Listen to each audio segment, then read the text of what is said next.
Hey everyone, Brendan Snyder here. How are you? Thank you so much for joining me and welcome to a special review for the brand new Judas Priest album, The Sinner Rides Again. I've got both the CD and the LP. I'll break down both of these here for you. There's a little bit of difference between the artwork and stuff. This album just came out on Friday, September 29th of 2023. It is the second Judas Priest album, and if you didn't know, has two former Judas Priest members in it. So we'll get into all that here in just a bit. But before we get started, if you're new to my channel and you haven't already hit the subscribe button, please do. Also, leave a comment, hit like. All those things help support my channel. I would greatly appreciate it. And of course, as an added bonus, by turning on notifications, you're going to stay up to date on really cool videos, reviews, things like that, just like this with Judas Priest and their brand new album, The Sinner Rides Again. All right, so I want to give you guys a little bit of background on the band because it's sort of how, or background I should say, on Judas Priest, because it's how this band, Judas Priest, comes into being. So Judas Priest itself actually starts back in 1969, and what I find interesting about that is that no one from the original incarnation of the band recorded their debut album and or is part of the group today. When they released their debut album, Rock and Roll, in 1974, we get the classic era of the band and what a lot of people would call the original, lineup. We've got KK Downing on guitar, Glenn Tipton on guitar, Anton Hill on bass, and Rob Halford on vocals. And the band would go through various drummers throughout its career, which is why I'm not calling out anyone specific here on this. And of course, in 1992, we all know Rob Halford left the band, and what a crushing blow that was at the time. Apparently, this was due to internal tensions, and no one thought Priest could possibly recover from that. But his replacement, Tim "Ripper" Owens, who joined the band in 1996, sure proved everyone wrong, at least in my opinion. I think he is a phenomenal vocalist. And the era from which he was in the band, 1996 to 2003, lasted 7 long years there. We actually got 2 studio albums. We got Jugulator in 1997. We got Demolition, the other studio album, in 2001. There were also a couple live albums that came out. 98 Live Meltdown in 1998 and Live in London in 2003. So 2 studio albums, 2 live albums, a lot of good stuff. Unfortunately, a lot of times when bands change members, you only get 1 album or so, but we got some significant stuff here. Rob Halford would return in 2003, and that was a great thing. We all love Rob Halford. They would record 2 more studio albums before announcing a farewell tour 13 years ago at this point in 2010. Certainly glad that Judas Priest, the main band, is still going today. But in 2011, KK Downing announced his retirement from the band, and at the time he just cited differences and breakdown in the band's relationship, and so he stepped away. But of course, as we all know, retirement didn't take for KK Downing, and so he formed a new band called Steel Mill, which ultimately would rename itself into Judas Priest. And at that point, the band featured Judas Priest, former Judas Priest frontman Tim "Ripper" Owens. And so the band in 2001 released their debut album, Sermons of the Sinner. And I've done a full review of this. I'll leave a link in the description for that. But we're here to talk about the brand new album, The Sinner Rides Again. And so, second studio album, it features 9 songs on it, clocking in at 41 minutes.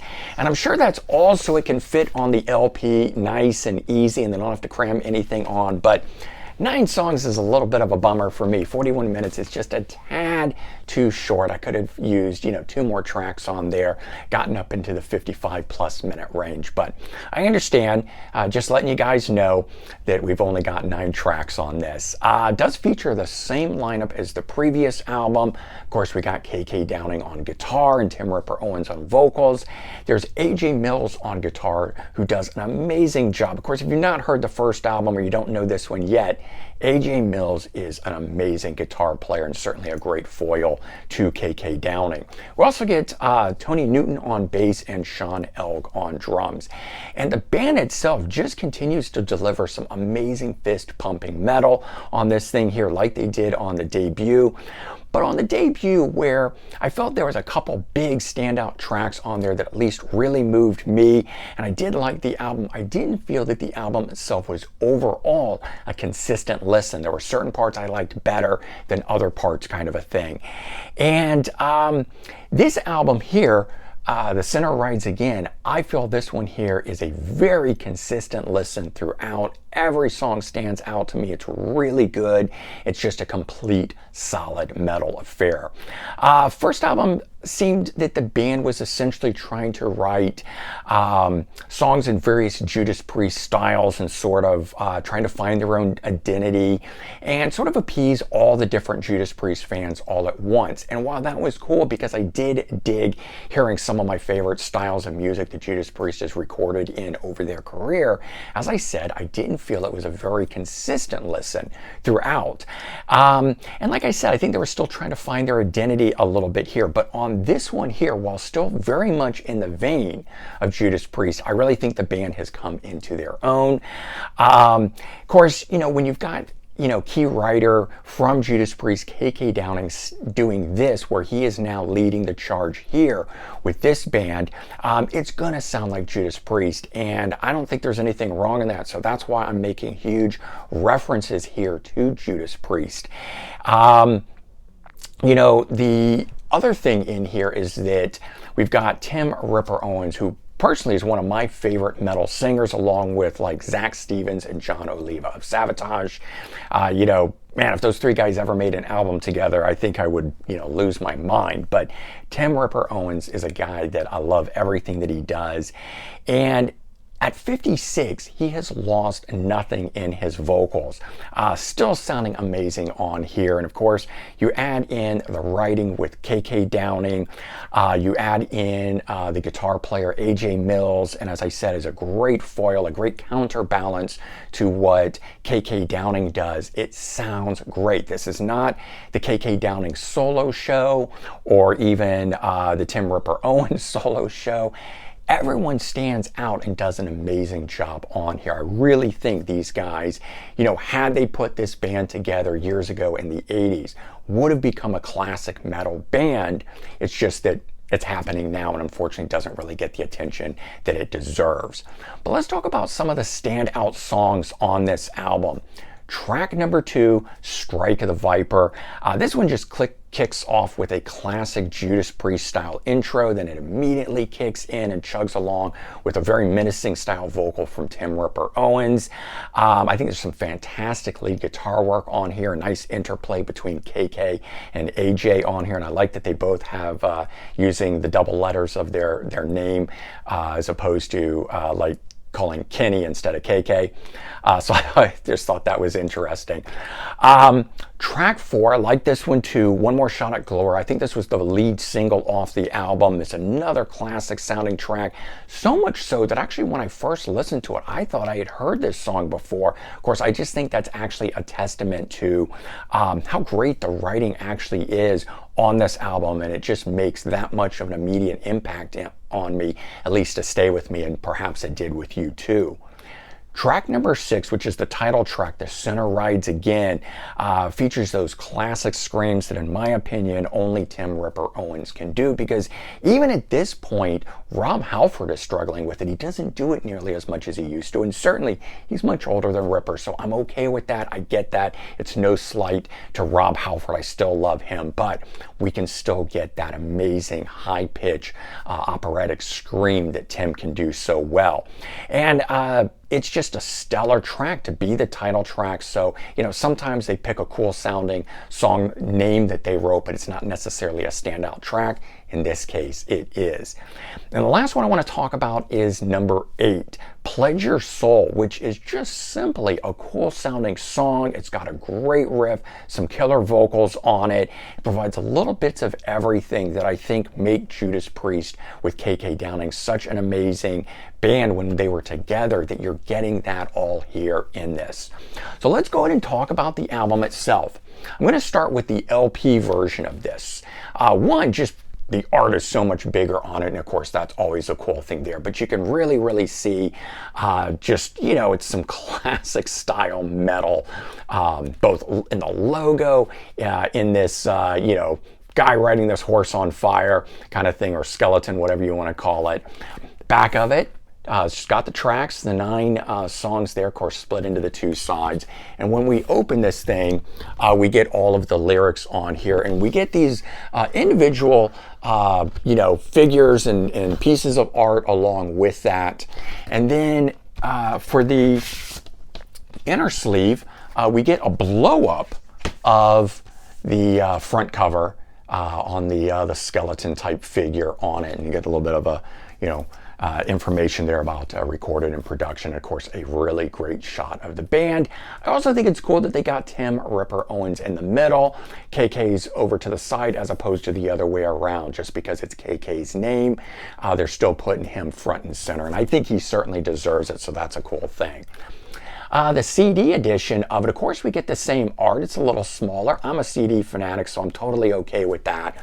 And the back side is still the same way with that. This is a digipack. It's got the plastic, you know, tray inside there. It's a thicker version than this one, which did not have the plastic tray in it. So a little bit different, both still on napalm. And then inside, we get the booklet like that. Of course, the picture of the band is a bit smaller there. And when we open this, I'm going to pop out the CD here. And I'll even take out the booklet, but you get that blow up in a smaller feature. But I actually think it's much cooler because you get the prominence of the skeleton figure, the face of the horse that's there, and it just looks very cool. So a little different than the gatefold version that you get a much larger picture in the record. But where I think something is of benefit in the CD version, which is not often the case, it's the booklet here. I like it much better because where we get the lyrics and we get the picture of, you know, the figure or whatever next to it in a much bigger, more prominent placing. And it just makes going through this and seeing each one of those with the lyrics, I think, better than the way that it was done on the inside of the LP. So I'm always kind of curious, which comes first? The CD art layout and then it's converted to LP, or the other way around? In this case, I feel like the CD had to have been done first and thought about, and then they sort of tried to cram it all together for the LP. Could be wrong, who knows, but I definitely like that. So there you go. Bottom line on this album, you know, the way I look at it is there are 2 versions of Judas Priest out there. There's the original band and we've got KK's Priest. Judas Priest, of course, still has Rob Halford in the lineup. He struggles a bit vocally. There's no original guitar players in the group, at least not live anyways, as Glenn Tipton has stepped aside for that. So I feel it's really changed the sound of the band. I'm not saying Judas Priest isn't great. I love the band and I like what they're doing, but I'm just comparatively talking about these 2 versions right here. Of course, with KK's Priest, it features original guitar player KK Downing. And, you know, with the writing and his involvement from tons and tons of classic Judas Priest songs, carrying on that tradition here in this band, I feel we're getting a more classic Judas Priest sound than, of course, the band itself, named Judas Priest, that's doing it today. We also get Rob Halford's replacement singer, Tim Ripper Owens, who, as I said, I absolutely love. And I was a big fan of Judas Priest during those years from 1996 to 2003. I didn't think that I would be, but I immediately fell in love. I think they continued on admirably for not only the 90s, but also losing such a key member as Rob Halford.